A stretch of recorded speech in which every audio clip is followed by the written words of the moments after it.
My name is Anupam Singh. I'm the co-founder and president of 113 Industries. Today, I'm going to talk about some of the key technologies we use every day at 113 Industries. I guest lecture at Carnegie Mellon on these topics, so this is also a passion of mine. My goal is to just give you a taste of the key technologies in very simple terms. I want to take away some of the awe and the mystique behind this thing that we call artificial intelligence as it's applied to natural language processing or NLP. So let's get started. Aristotle said, man is a social animal, and our ability to communicate through language is a key aspect of our culture. It is often said that language is culture and culture is language. They are intertwined. Anthropologists and sociologists believe that speaking a language means understanding the culture. To understand a culture, their habits, their behaviors, one must understand their language. In fact, culture is transmitted in large part by language, through teaching. Language is the reason why humans have histories that animals do not have. Let's talk about the technology and language. We have always been very good at structured data or quantitative data. Sales data, basket data, surveys, panel data. We have developed data processing tools. Who doesn't know Excel? We've developed databases, querying tools, analytics tools.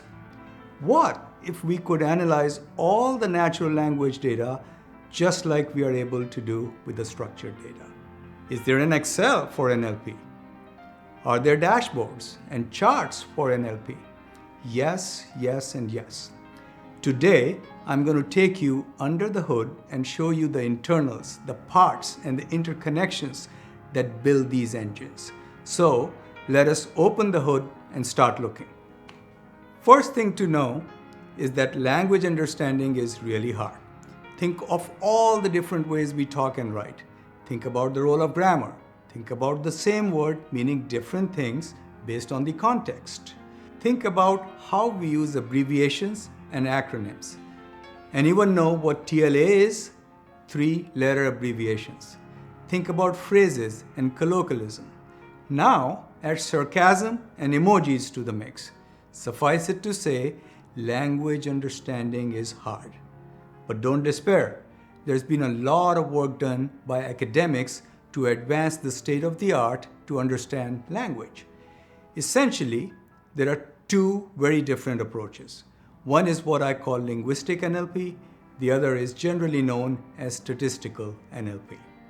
Let's look at linguistic NLP first.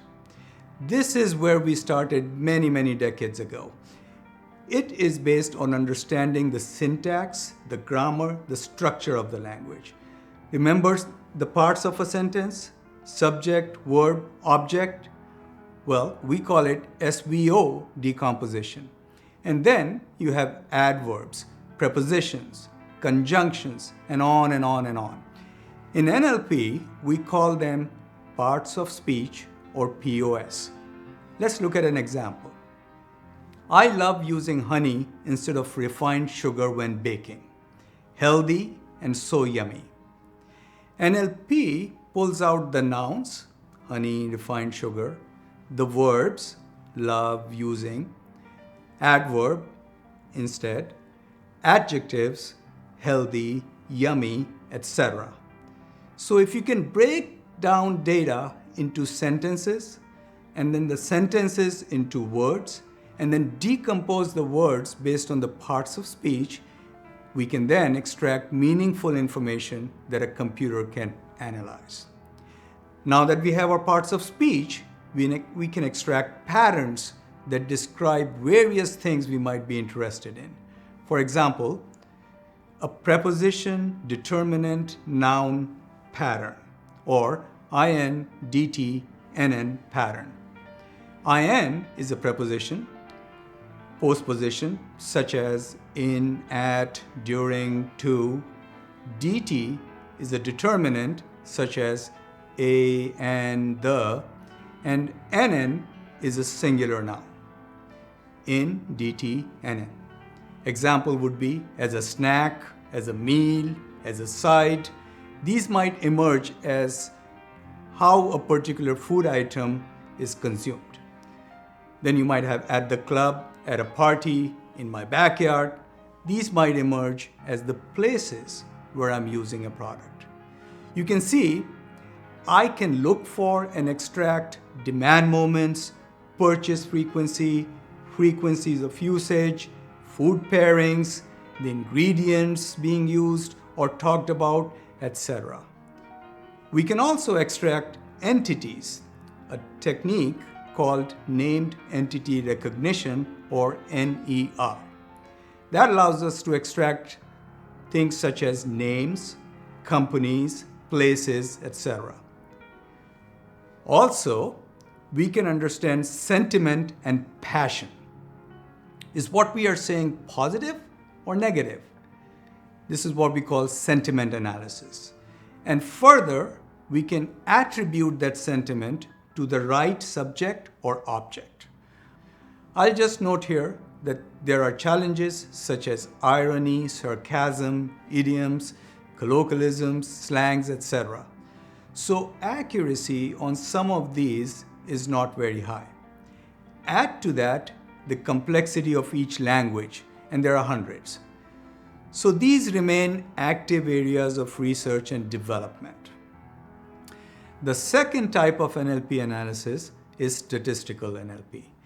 This approach is more of a data science and statistical approach. If I were to look at the past few years, statistical NLP seems to be attracting the most money and therefore the most talent.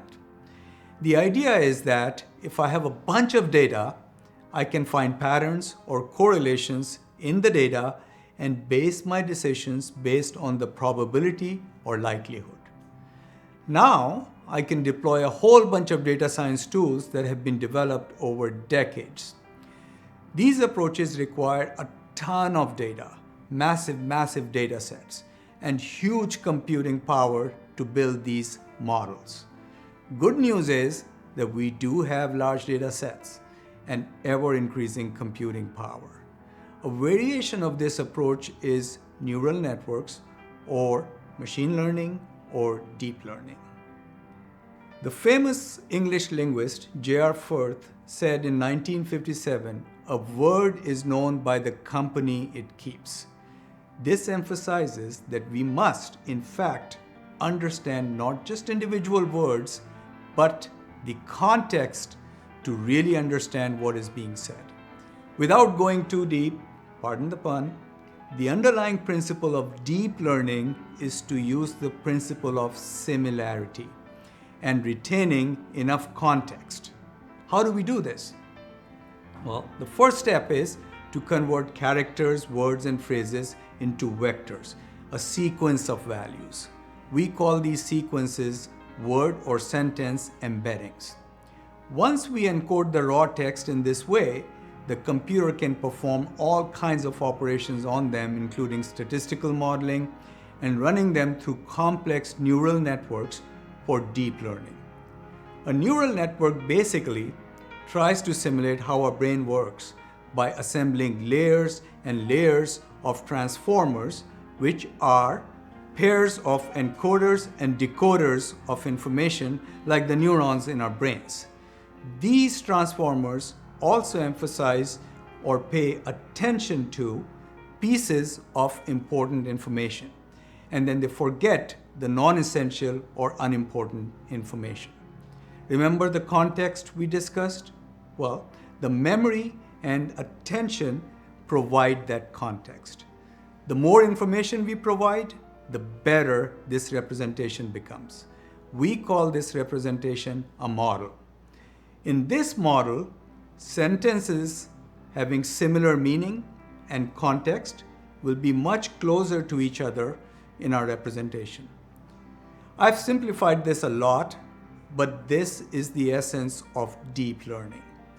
We can then use these models to perform all types of language-based tasks.